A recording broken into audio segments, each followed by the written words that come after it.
Welcome to Financial Issues, where we help you steward faithfully by honoring God with your investments. Now listen in as we give you the practical tools and advice you need to become a biblically responsible investor. Good morning, folks. Welcome to Financial Issues. Hope you had a blessed day of worship yesterday. Seth here with you this morning. We're grateful for each of you folks. You know, our fiscal campaign continues to march on. I want to thank each and every one of you for joining in the fight. We have 2 days left, and we had a tremendous weekend. We're making a run at this thing, folks. It's pretty cool. I'll say a little bit more about that later on, but just wanted to tee that up for you. Also, interesting question here. Was Jesus pro-big government in his command to render unto Caesar that which is Caesar's? Chad, I'd love to hear your thoughts about this. When Jesus said, render unto Caesar that which is Caesar's, was that a pro-big government statement? We'll discuss that a little bit. We had an interesting chat comment from Friday that I'd like to get to in a moment. Your questions and comments, by the way, folks, grateful for each of you. It's going to be me flying solo today, at least for the time being. We're trying to get Sam's microphone working, so hopefully we can get Sam on here. But I'll tell y'all, I could really use your calls today. I'd love to get to talk to you. So if you've got questions or if you want to share a testimony of what the ministry means to you, 610-363-1110, 610-363-1110. That's the number to call in. If you haven't gotten the chance to share a testimony of what the ministry means to you, you still got a couple days to do so. You can do it whenever you want to throughout the year, but we especially want to devote this time at the end of our fiscal year in September to be able to do that. So today, tomorrow, if you've got a, some kind of way that the ministry's blessed you, we'd love to hear it. Again, 610-363-1110. Phone lines are wide open. Also, banks at least are appearing, so it seems, to be cracking down on the insidious habit of debanking conservatives. So we'll discuss in just a moment what that looks like there. Again, the phones are open, 610-363-1110. Hope you all saw the sell alert for NVIDIA. We're trying to get the word out for this. We have over 300 petitions right now, 300 signatures for that petition that we have right now. If you have not signed it yet, please go do that. We'll talk more about that as this week rolls on, but it's great to see so many have already jumped on board. We want you to tell people about this. We want to make sure that NVIDIA knows we are very displeased with what they've done and that there's going to be a big impact for them when it comes to their bottom line. So if you want more information on that sell alert, you can check it out on financialissues.org. I'll drop it in the chat later on, drop that link. Folks, we did see a very sad story yesterday, a tragic one. Once again, there was a shooting targeting religious folks. There was a Mormon gathering that was attacked yesterday in Michigan. I'm told at least 4 people have been killed and several more injured. So pray for those families there, folks. Absolutely. I do think certainly seems like this was just your classic run-of-the-mill attack from someone who hates organized religion and hates anything having to do with Jesus Christ, even though there are some stark differences between Orthodox Christianity and Mormonism. Just seems like that's what's happening here. So even places that look like they're Christian and may not actually be so through and through, it seems like attacks continuing to just happen there. So folks, man, we need to pray for the protection of believers in this country, and we need to pray that these people who do these things will stop, and also that they will be justly punished by a good, godly civil government to the fullest extent. Well, let's move now to the markets, folks. So on Friday, they opened mixed. Wall Street was digesting the latest PCE numbers. We got those numbers out. We'll talk about them briefly later on, but they were in line with expectations. No surprises. All 3 indices were up by midday, and late afternoon it was much the same. The bell closed Friday with all of the indices in positive territory. The Dow Jones was up about 0.65%. The S&P 500 was up about 0.6%. The NASDAQ was up about 0.4% or so. And the Russell 2000 up just below 1 full percentage point. Still, it was not a winning week for the indices. The S&P 500 fell 0.3% last week. That was actually its worst weekly performance since August the 1st. It's actually now almost 0.1% off of its record high. Still pretty close to it. The NASDAQ dropped almost a 0.1%. That was its, almost a full percent, actually, for both of those. So the S&P is now almost a full percent off its record high. The NASDAQ dropped almost a full percent. The Dow Jones came down about 0.2%. So that was its first loss in 3 weeks. Guys in the control room, just so you know, I am hearing Sam's microphone in my ear right now. So hopefully that's a good sign. It means Sam's mic is working. Pre-markets this morning Let's see what they're looking like as we start the show here. All relatively positive. So we're seeing the Dow Jones is priced in to open about 0.4%, S&P 500 about 0.5%, and the NASDAQ about 0.75% right now. The U.S. 10-year Treasury is sitting at right around... let me see where this is actually. I'll have to get those numbers actually in just a moment here, folks. So if you could just bear with me. Let's go to oil. Oil is sitting at right around $64.36 a barrel. All right, folks. So we had an interesting chat comment on Friday. We'll get to this right here. So George from North Carolina. George, great to hear from you, brother. Always appreciate your encouraging words. He said something pretty interesting in the chat. Here's what George said. He said, unto Caesar should be significantly less, in my humble opinion. Didn't our ancestors go up against the biggest army and navy in the world over taxes and similar outrages? George, interesting comment. I appreciate it a lot. Your comment and question is right on. My answer to your question is yes. They did. They certainly did. Our ancestors went to war over somewhere around a 1% to 2% total tax. So they were not pleased with an all-powerful government sticking its grubby fingers into their personal lives.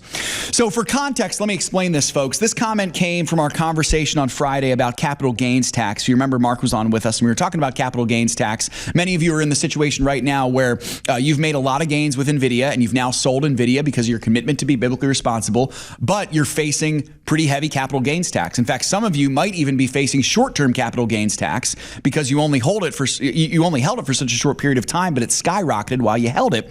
I made a passing comment on Friday about how taxes are a necessary part of life, and I even connected it to when Jesus said to the Pharisees in Matthew 22, render unto Caesar that which is Caesar's, and to God that which is God's.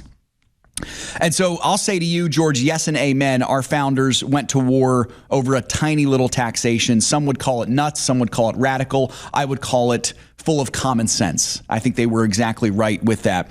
This is, as we said last week, by the way, why our founders were such incredible men. I believe our founders were operating within the guidelines that Christ has set forth, both for people and for government. These guys, you have to remember, folks, they had the wisdom and humility to limit their own power. That takes remarkable wisdom.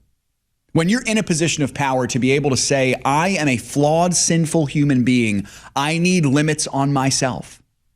That's amazing stuff. These were men of God. They were put there for such a time as this.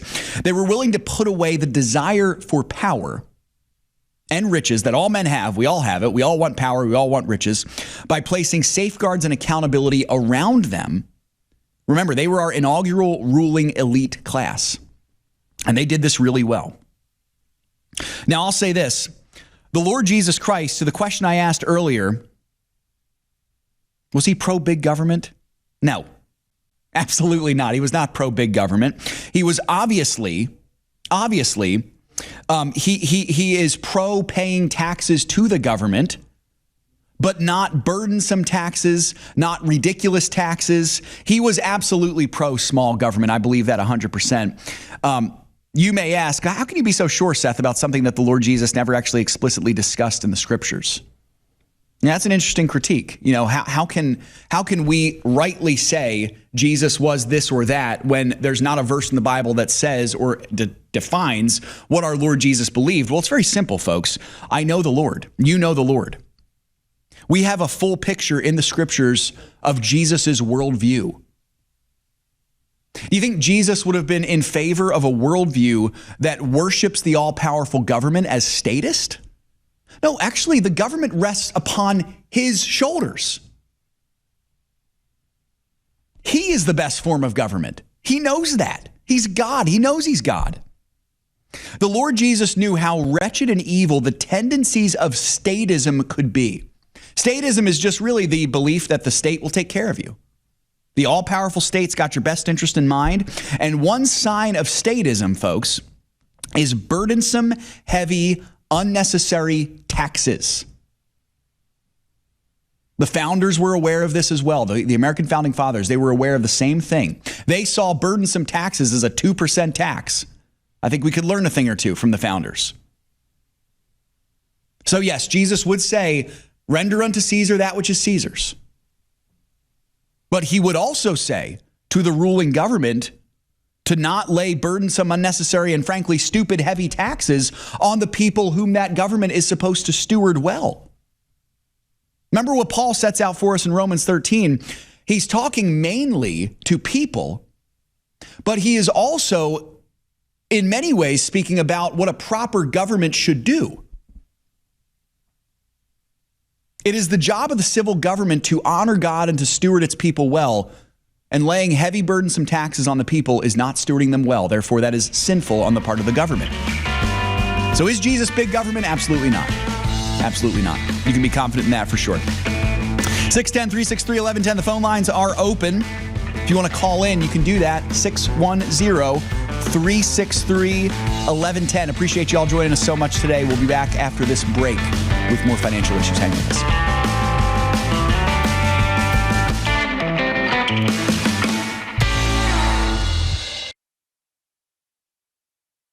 There are moments in life that define us. Choices determine the courses we take. Choices that create life, or those that save a life, and some make life worthwhile.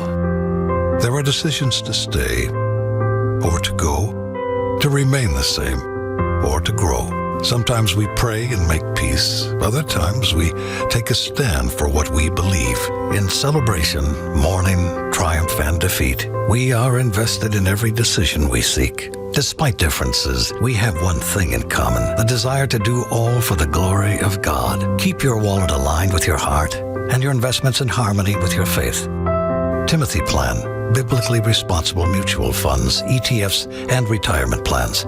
Before investing, carefully consider a fund's investment objective, risks, charges, and expenses contained in the prospectus available at timothyplan.com. Read carefully before investing. At Financial Issues, our mission is simple: to equip believers to be faithful stewards of God's resources.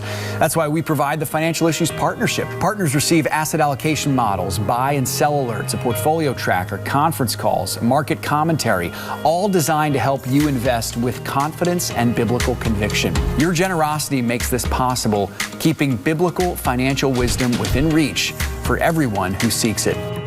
Go to financialissues.org/harvest to give. I found out I was pregnant when I was 21 years old. For me, I was scared, I was shaking. They do an ultrasound, and that's when everything changed. When I saw my baby, and when I heard her heartbeat, that was it. We've seen the hand of God ever since we stepped into the pregnancy center. To find out how you can support the life-saving mission of Preborn, go to preborn.com/FISM.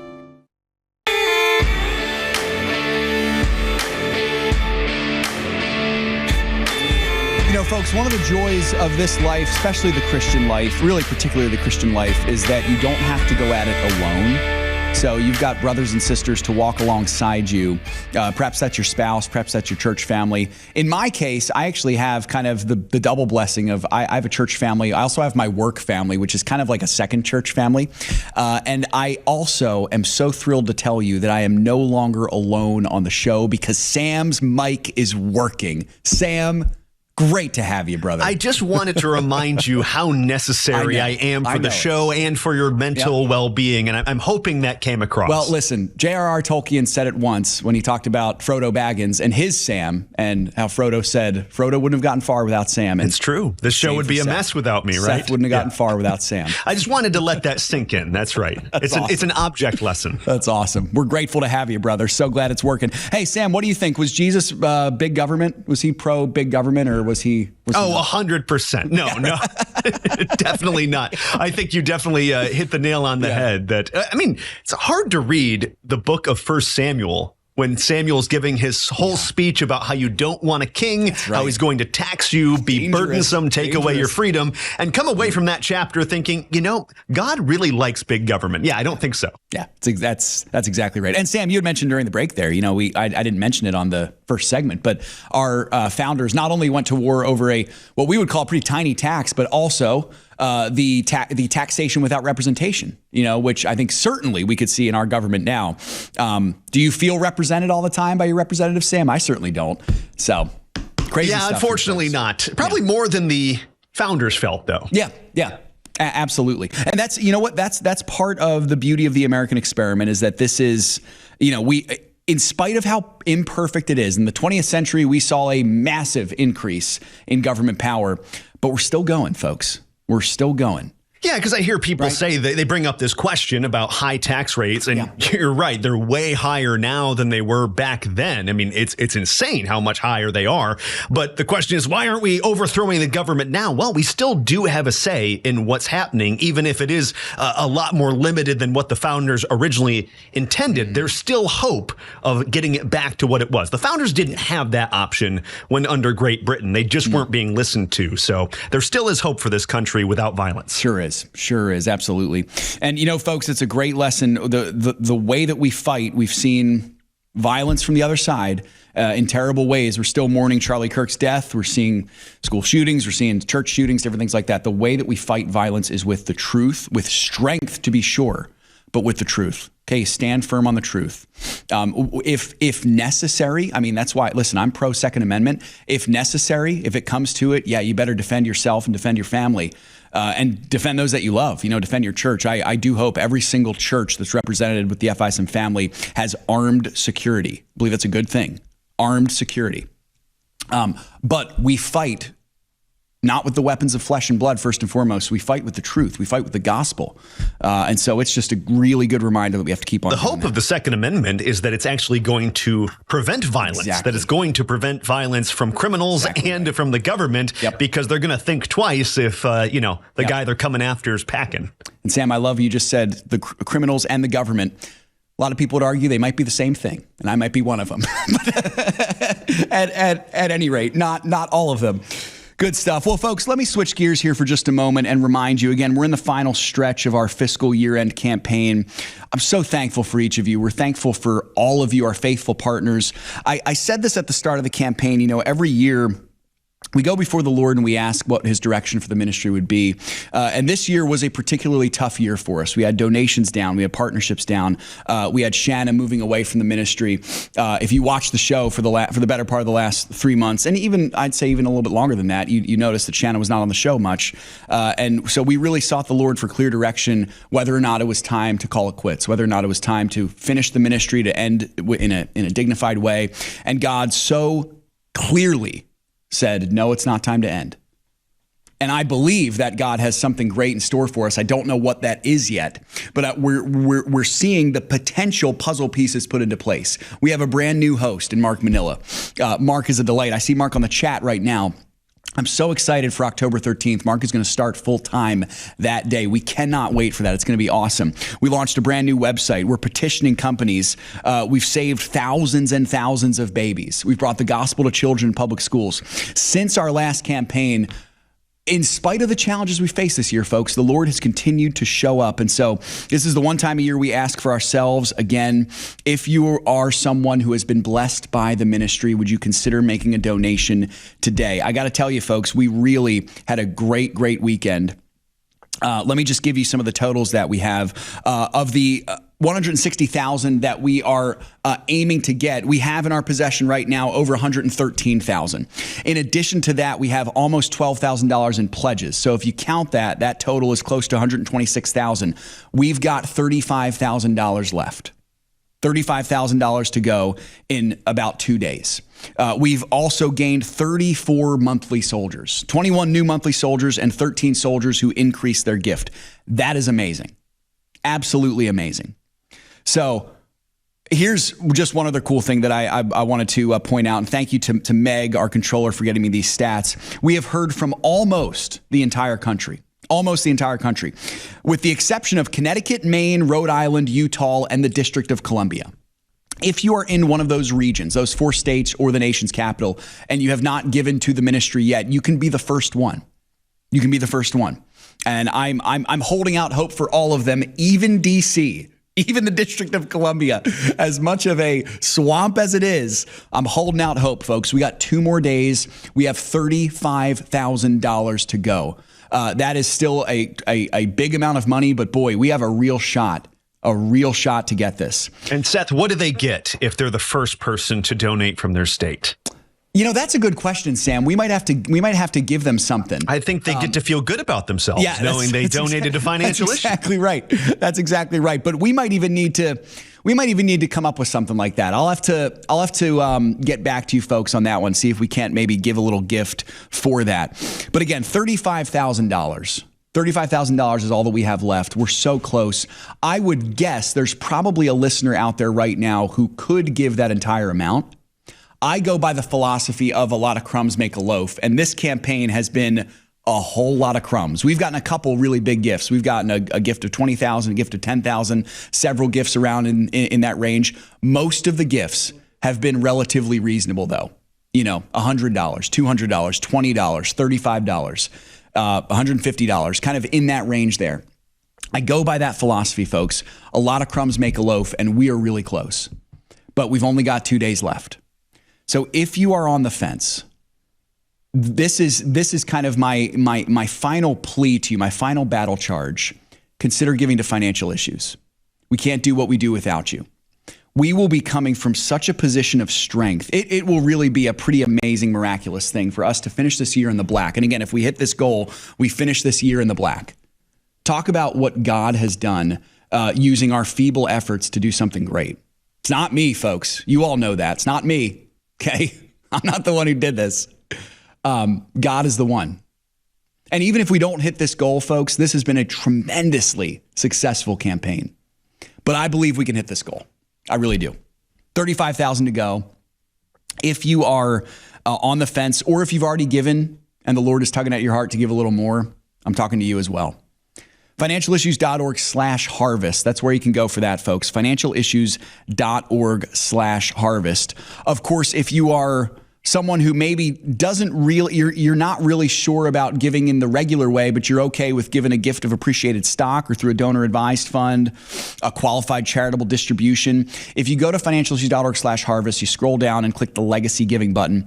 That would be the place where you can do that, where you can give in kind of that unorthodox way. I know many of you will probably have some serious gains from selling NVIDIA.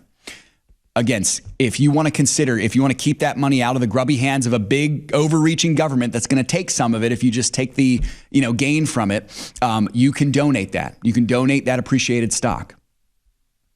So consider doing that, folks. Financialissues.org. Let me just share with you one of the most important tools, and one of the things that this money goes to is our website. We provide our partners with the Financial Issues website. It's state of the art. We launched it this past March, brand new. It has really, I believe, made stewardship more practical, more accessible, more user friendly. It costs money though. But that's where this money goes, is to keeping this website enhanced. We have an enhanced portfolio tracker where you can track investments, the partner dashboard, the streamlined partner hub, improved buy and broad list, more ways for you to be able to sort, and all those different things like that, in the moment you might think, okay, these aren't really a big deal. But once you're in it, when you're looking for a specific stock, you're trying to figure out what style it is, it's so nice to have those things. That is what this money goes towards, is keeping those things innovative and enjoyable and easy to use. So I would say perhaps adding new features in the future. If we are well into the black, we can add some new bells and whistles, which would be pretty awesome. It's all for you, folks. We just want to be able to serve you and give you the best possible site. So we, guided by feedback from our partners, of course, we want to make sure that it is a powerful tool for biblically responsible investing. And when you give to FISM, you're not just supporting the broadcast. You see my face a lot. You see Sam's face, Mark's face. You're going to see a lot more of Mark's face. You hear our voices if you're on the radio. But that's not the only thing that you're supporting when you make a donation to the ministry. You're making the resources like the website possible for thousands of believers who just want to steward faithfully and honor the Lord with their finances. And I'll say this also, folks. I'm going to have Dan Steiner of Preborn on with me tomorrow. When you make a gift to FISM, you are blessing the ministries that we're connected to. I'm thinking particularly about Preborn, is that if you care about saving babies and spreading the gospel, by blessing FISM, you allow us the opportunity to be a megaphone for Preborn. So all that stuff for you to think about, folks. It's between you and the Lord ultimately. And I would never want to leapfrog FISM ahead of your church. I'm not asking you to do that. I'm also not saying for you to give a specific amount. I'm not saying, God told me that we have a certain listener in this state and you're going to give $5,000. No. That's silly. It's between you and the Lord. That's all it is. I'm just asking you to be faithful. So if you're listening today, financialissues.org/harvest, financialissues.org/harvest. Folks, this is a really exciting time for the ministry. And I get the sense that you all are feeling the excitement too, just by the encouraging notes that we've gotten, the words that you've said, the calls that we've received. It's really exciting. We've got a brand new host, we've got a new website. We got everything that we need to really make this thing amazing. So I'm excited for it. I hope you all are as well. I see great things coming down the pipe for Financial Issues, but we can't do it without you. Simple as that. So financialissues.org/harvest, financialissues.org/harvest. Appreciate each of you all so much. If you have to leave us, hope you have a great rest of the day. We'll get to your chat comments, much more on the other side of this break. Phone lines are open, of course, 610-363-1110. More to come after this.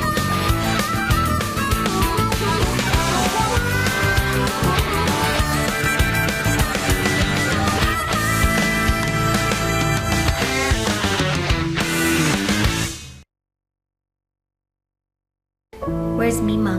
We found out Shepard's diagnosis when I was about 17 weeks pregnant. We learned that he was going to need a series of surgeries after he was born in order to give him what they considered a normal life. And we weren't sure how this worked. Yeah, very emotional, very, very broken. And as my wife just said, not sure how this worked. And called Samaritan, and they said, you just go have that baby. You leave the rest to us. And just to hear the confidence on the other end of the phone of this is not something that you need to be concerned about at all. You focus on the health of your family, the health of your baby, and we will walk with you every step of the way. Every year, we pause as a ministry to prayerfully consider where God is leading us. We don't want to do this work unless He has truly called us to do it. So this year, the Lord has been faithful, providing a new host, Mark Manila, a pioneer in biblically responsible investing, to carry this mission forward. Together with your support, we've launched a new partner website, petitioned companies on moral issues, sponsored over 17,000 ultrasounds for women in crisis, and helped more than 300 children hear the gospel in public schools. This year, we've seen great success as a ministry. However, we've also faced some challenges with donations and partnerships not being at the levels we would like to see them to fully fund the ministry. September is the one time each year we ask for support for our ministry. Your gift keeps Financial Issues on the air, equips believers with biblical financial tools, and ensures this message continues to reach more people for Christ. Go to financialissues.org/harvest to get involved today. My baby was like this big. He's like this tiny little spectrum of hope and this unnamed beauty, in a sense. It was poetic. And I saw his heart beating on the screen. And I mean, I went from, I don't want this baby, it's just a fetus, it's just cells put together, to talking to my child on the screen, and feeling really protective and knowing that there's life growing inside. I mean, that sonogram changed my life. I went from just Candace to mom. I'm a mom. To find out how you can support the life-saving mission of Preborn, go to preborn.com/FISM.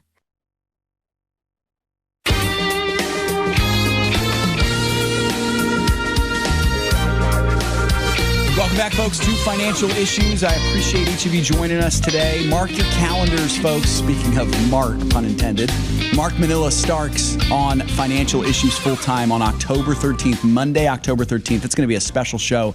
You don't want to miss that one. It's going to be a great time. Again, Monday, October 13th, Mark Manila starts as our official, as the full-time host. Of course, Sam and I aren't going anywhere. I'll be Mark's co-host. Sam will still be doing his, news updates. Whatever it is I do. That's right. Sam's like our Swiss Army knife. He just Is it correct to say you do as you're told? That's what I do. I just try to do. Yeah, I just say grunt, point, and I'll do it. That's exactly. You don't even have to tell me what it is. You just point in a general direction, and I'll figure it out.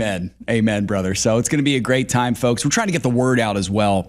You know, that's part of this campaign is we want people to know about financial issues. When Dan passed away and we were taken off the air off of AFR, I think what happened was a lot of people just thought we had gone away and people didn't know about us anymore. We were still there. We've been there the whole time. We now have an opportunity to be able to get the word out again on a national level. But it starts at the grassroots, folks. It really does. So it starts with you sharing us with your pastor, with your small group, with your friends, with your family, liking, sharing, subscribing, giving us 5-star ratings on podcast platforms if you like the podcast thing. It's all there for us to be able to do that. There's a great resource on the website, by the way. If you're a partner, you can go to the partner hub and you can scroll down and there's a button there. Just make sure that I get to it correctly here because I don't want to send you in the wrong direction. So if you go to the brand new partner hub, again, it's a great resource. There's a button called Share FISM, which is under instructional libraries. So there's 4 buttons there. Share FISM. That's a downloadable PDF that you can take and you can email it. You can print it out, give it to your church, give it to people on the street, give it to whoever you want, really. And you can get the word out about financial issues. That'd be a great thing to do. The markets have just opened and they are all in positive territory technically. The Dow Jones is at the flat line. It's technically green right now. The S&P 500 is up about 1/3 and the NASDAQ is up right around 2/3% or so. So seems like at least a somewhat moderately positive start to the day. Sam, let's get to this one real quick. We got PCE, the Fed's preferred gauge of inflation, out on Friday. Give us the stats for this one. What did we get? Well, it is certainly higher than the Fed's preferred 2% target, 2.9% for the month of August on an annual basis for core inflation. That's within expectations, however. Meanwhile, personal savings rate also increased during the month as well, rising to 4.6%. Very good. Very good. Thank you, Sam. So a bit of a pipe dream, I think, as it's been, that 2% goal, but who knows? Elsewhere, Sam, we saw Trump is dropping a new round of tariffs. Kind of gone under the radar, I think, with everything with Charlie Kirk and some other things happening, but the tariffs are still happening. What can you tell us about these ones, Sam? That's right. And these are the sector-specific tariffs. He's still negotiating with countries that have yet to come to the table or, I guess, sign on the dotted line when it comes to tariffs. But these don't have to do with individual countries. These are about specific products, specifically, and most importantly, pharmaceuticals. Trump announcing a 100% tariff on pharmaceutical imports starting October 1st, as well as 50% on kitchen cabinets, of all things, and also a 25% tariff on heavy trucks, although it should be noted that drug makers, those making those pharmaceuticals, they will not be subject to that tariff as long as they're actively building a plant in the United States. So that's to say a company might not have any products in the U.S. right now, but if they're trying to, they're in the process of building manufacturing here in the country, they will not be subject to that tariff. Again, that starts October 1st. Interesting. Thank you for that one, Sam. Speaking, October 1st is an interesting date because this is also kind of flown under the radar, but I think it's worth mentioning. There is a looming government shutdown coming, Sam. Has there been any update on that? Usually these things tend to blow over, at least in the 11th hour, and the government continues to get funded. That's just how it always goes. But am I correct that it's technically looming? It is still looming. That is the word. Even when we were doing FISM News, it was always, it's looming in the background. And frankly, I didn't really care if the government shut down or not. But yet, I guess, yes, it is still looming. It's on the horizon.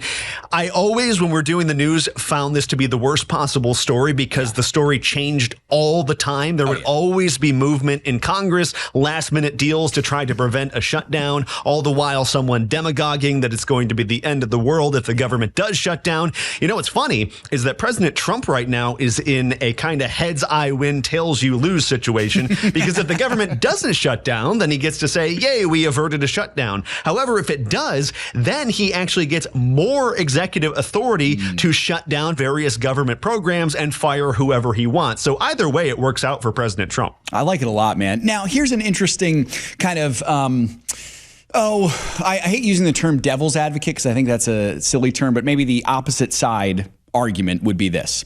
They would say, well, isn't Trump actually being statist by threatening to use this power to shut down these different government programs? Like CNBC has an article out right now that Trump is threatening mass firings of federal workers if government shutdown isn't averted. That's so horrible, isn't it? Well, so they're saying it's big government to cut the size of government? Yeah, right. Yeah, that doesn't quite fly for me.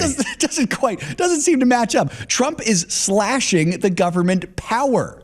He's actually, I would argue, to put it crassly, he's being a good steward. He's slashing government power. He's slashing unnecessary stuff. I like that. I think that's really good. With these executive agencies, it always confused me, this idea that Congress can delegate the authority to the president, which is where a lot of these powers should be. But Congress, for whatever reason, gave them away to the executive. But then the idea is the executive has no right to exercise control over them, to cut them down to size or just get rid of them. That really doesn't make any sense at all, because it begs the question, then who are they accountable to? Exactly. If the president can't get rid of them, then are they just flying solo? They can do whatever they want. I really don't like the sound of that. I'm with you, man. Absolutely. So once again, folks, this is all tentative, obviously, because the question still is, it remains to be seen if the government will shut down. I think, Sam, they'll find a way to pull through, as they always do, it seems. I can't remember the last time we had a government shutdown, actually an official one. Chad, if you have that answer, you can throw it in the chat for me. And Sam, if you can find that too. But I can't remember the last time it happened. But if I remember correctly, the world didn't end. Interesting. We survived. So that's how it goes. Nothing to worry about, folks. What to watch 18 to 19, by the way. December 2018 to January 2019. Yeah, so last time I checked, we survived it. I think we'll be okay. Just like you said, Sam. And that was the very long one. The one that lasted for, a couple weeks. Yep, absolutely. A couple things to keep an eye on this week, folks. We got some jobs numbers coming out. Tuesday, we get the JOLTS numbers. Wednesday, we get ISM manufacturing. Thursday, we get durable goods. And then Friday, we get non-farm payrolls, the unemployment rate. We are coming, folks, to the end of, so tomorrow is the end of quarter 3. It is also the end of the government's fiscal year and our fiscal year at the ministry here as well. But the reason I bring that up is in a couple of weeks, we'll be jumping back into earnings season once again, this time for quarter 3. So we will keep an eye on that one for sure. A couple quick hitters here before we get to the ag report. We got jobless claims tumbled to 218,000. That was well below the estimate despite fears of labor market weakness. Also, so Sam, I saw some TikTok news. I saw some news that Israel was buying portions of TikTok. Do you know what is the latest with this? Because it seems like TikTok is changing hands out of China right now. That's President Trump's deal. Frankly, I've not paid too much attention to it beyond the headline. So I don't know. Has the deal actually gone through yet? I don't know. Okay. I don't know. I'll try to look during the break and we'll try to figure that out. Sounds good, man. Sounds good. So that could be interesting stuff there for sure. We'll be sure to keep an eye on that one as well, folks. All right. We got the ag report coming up here. We'll get to your chat comments. There's a lot to talk about in the chat, so we will try to get to you guys here. But we've got Craig Halgard serving our farmers and ranchers well here. Whether you're a farmer or rancher or not, the ag report is certainly an area that you can learn something from. So I always try to learn something as well. So here's Craig, and then we'll be back with more financial issues after the break. This is Craig Halgard with your Financial Issues Ag Update for September 29th. Corn futures were on the defensive Friday ahead of our first real harvest weekend. Warm temperatures through the 14-day forecast should help kickstart harvest. Now, harvest for this current week on average increases by about 8%. That would add 1.3 billion bushels to the pipeline this week and kind of help everyone get a bit more comfortable in that old crop, new crop transition. On Friday, we had December corn 3 3/4 cents lower at $4.22 per bushel. Soybean traders responded to the news that the tax holiday in Argentina is ending. Now, during the holiday, the Chinese purchased 40 cargo ships of Argentinian soybeans. Now, Argentina is a major crusher of soybeans and usually exports soybean oil and meal instead of soybeans. It's assumed they're going to have to import some beans in order to have enough to cover the recent export sales. Now, Paraguay is their largest source of imports, but Paraguay doesn't have enough to match what's been sold from Argentina, so Argentina is going to have to go further abroad to cover that deficit, possibly actually bringing in beans from the U.S. to meet their export sales. November soybeans finished the day a penny and a half higher at 10.13 3/4. Wheat futures fell as ample global supplies continue to suppress any big rally attempts. There really isn't a dire weather outlook other than a pretty vague La Nina forecast for the U.S. Southern Plains this winter. So the path of least resistance was to the downside. Minneapolis December wheat was 5 1/4 cents lower at 5.67 3/4. Kansas City declined by 6 3/4 cents, closing at 5.05 1/2. And Chicago was 7 1/4 cents lower at 5.19 3/4. Cotton futures continue to be range bound. We had December futures ending the day 12 points lower at 66.40. Let's try that again, guys. Cotton futures continue to be range bound. We had December futures ending the session 12 points higher at 66.40. Livestock futures were steady to better. We had December live cattle unchanged, $234.30 per hundredweight. November feeder cattle were $2.35 higher at $354.47 per hundred. In December, lean hog futures were $2.42.5 higher at $91.05 per hundredweight. Class 3 milk futures inched higher to finish out the week. At the closing bell, October futures were 7 points better at $16.79. Well, this has been Craig Haugard with your Financial Issues Ag Update. We'll be right back with more financial issues after this.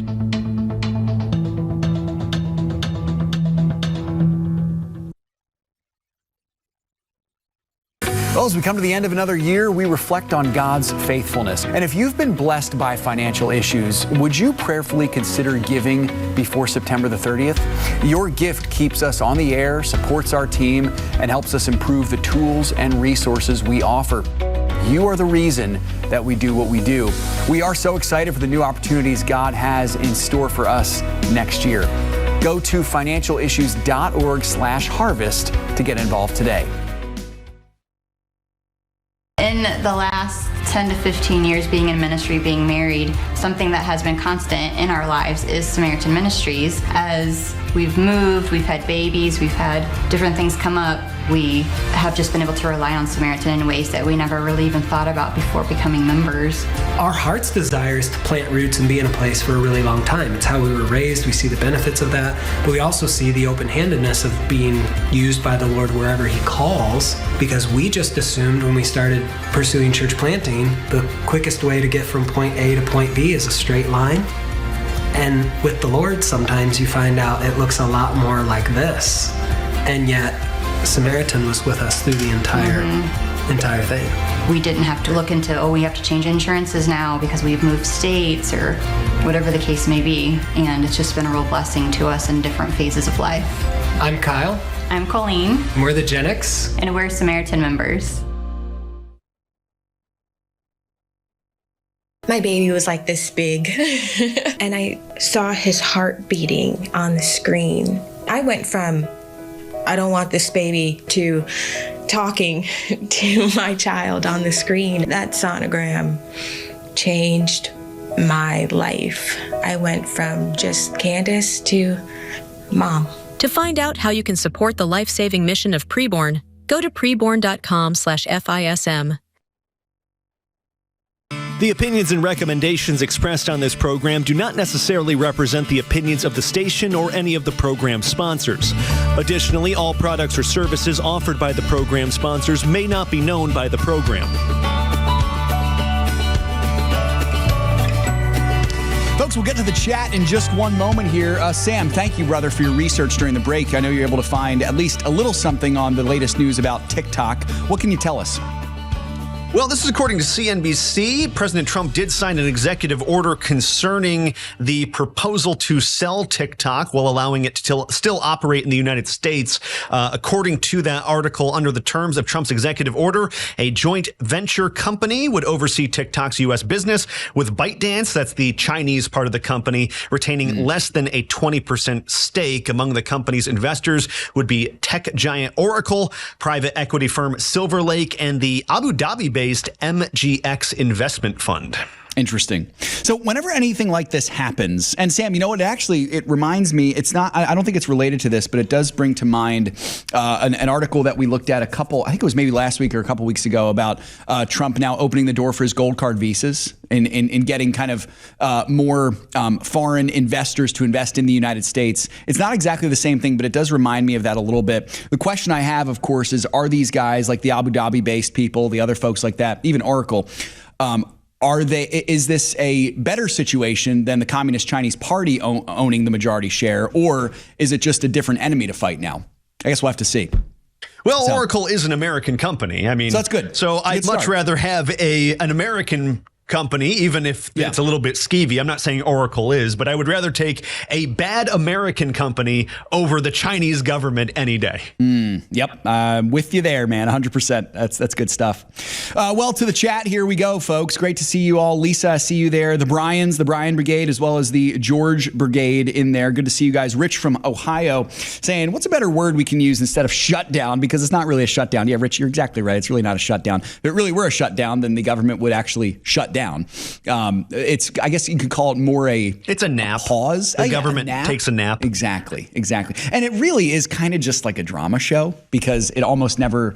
I mean, we've had numerous government shutdown threats in the last 6 years, and we haven't had one. So usually it tends to be. I mean, think about it. These people. The U.S. government is full of some of the most pompous, arrogant people in the country. And when you put them all together, they love being in front of the camera. They love hearing themselves talk. If they can get more attention on themselves, that's good for them. Any press is good press for the U.S. government. That's the way I see it. Well, you can see the pompousness in full force based on how they talk about the shutdown, thinking like, how could anyone survive if we weren't doing what we're doing right now? That's exactly right. That's exactly right. We're that important. We can't go away. We're so important. And you know what? That does get to what we talked about in the first segment, folks. I do think if you're looking for a false god in this country to be on the lookout against, there's a lot of them. Comfort is one, popularity. I think statism is a really insidious one. This idea that the government will just take care of me if I give up more and more of my rights. They'll take care of me. They'll make sure that I have what I need. They'll give me money when I'm old. They'll give me money when I'm sick. They'll give me money when I'm out of a job. They'll give me money if there's a black swan event like COVID. They'll give me stimulus checks. This is really dangerous, folks. And I'm not even talking from just a political or societal or economic perspective, but a spiritual perspective. We cannot put our trust in the almighty government. We need to put our trust in God alone and fight for the rights that he gives us. And when it happens, I will tell you, not if, when it happens, when the agenda of the almighty government comes into conflict with God's agenda, we must obey God every time. It's important to remember that, folks. It really is. I think statism is going to rear its ugly head continually throughout the history of our country unless Christians rise up. If we can rise up and say, no, you know what? We follow Christ. We want government to be subservient to Christ. I think that's where we'll start to see freedom from this. So, Debbie, wouldn't it be nice to have representatives like our founding fathers? Boy, it sure would, Debbie. And you know what? I am grateful. Not all of them are melodramatics. Not all of them are pompous. Not all of them are crazy. Not all of them are statist. There are some good ones, but a lot of them are on both sides. A lot of them are, and we have to be aware of that. Debbie, it would be great to have representatives like our founding fathers who understood the inherent danger in their own power. I agree with you completely. James, good to see you there, brother. We're praying for you, man, continually. Great to see you there on the chat. I'm trying to see if there was any other questions we got here. But yeah, so many of you watching, and I appreciate you so much. Sam, let's get to this debanking story. This has been a continual topic that we've been coming back to here. We had Nick Vujicic on the show several weeks ago. Of course, Nick has become rather famous, even more than his own personal testimony of being debanked. He's a conservative who got debanked for his conservative Christian values. It appears, Sam, at least according to the banks, that they are now reviewing debanking practices. What can you tell us about this? And this is not on their own accord. This is with government pressure because the Trump administration, President Trump himself, back in August, signed that executive order on so-called fair banking, directing agencies to investigate any claims of discrimination, this debanking practice you're talking about, and that could result in penalties, fines, and the like. Well, now sources tell the Wall Street Journal that the FDIC is, as of right now, requesting records from major banks to determine whether conservatives and also Christians were debanked over the past several years. This also follows a move last month by the Small Business Administration, which sent notices to more than 5,000 banks and lenders across the country, ordering them to review their past account closures, again, trying to see if that was done based on political or religious biases. Sam, I'm glad to see this. And hopefully here's my concern. Hopefully this will not just be the times have changed. We've got a pro-Christian, for the most part, a pro-Christian administration in there. But God forbid if that pro-Christian administration gets out and we get a statist administration back, we'll see it shift back. But folks, it's a good practice to get into for your country. This debanking story reminds me of this, is that you got to pray for God's hand of protection, not just right now, but in the future. And I'm talking about particularly 2029 and beyond. We know, barring some kind of tragedy or some kind of disaster, that we have, at least for the next 3 years, an administration that upholds the rights of Christians. I hope and pray it's longer than that. I hope and pray that it actually will always be that from here on out. History tells us differently. History tells us that there tends to be a jockeying of power between sort of the two political factions, one of them being much more pro-Christian, pro-America, the other one becoming, especially in the 21st century, radically and violently anti-Christian. And those have become, that's the reality that we live in, folks, is it's one way or the other way. A middle ground would be ideal, it'd be nice, but we just don't have that. It's one or the other. A good practice to get into is to pray for God's hand of protection over this nation, that God would continue to bless us with at least an administration that protects our rights. I think it's a really good thing for you to do. Pray that we see a shift back to common sense being permanent, that this is permanent. I would love to see that for this country. That's the big fear, right? Yeah. That all this is going to go away whenever the next administration comes in. As much as I love a lot of Trump's executive orders, they are just executive orders. Right. And as we saw with Joe Biden, those can all go away with one firm swipe of a pen. Yeah. Or an auto pen, depending on. Yeah, auto pen. Yeah, I shouldn't say it really was Joe Biden. It was whoever was stamping that bad boy on each of the papers. Whoever was controlling the auto pen. Yep. Exactly right. Well, you know, folks, I am hopeful for our country. I mean, I really am. You know, you've heard me say this. If you've heard me on the Bible,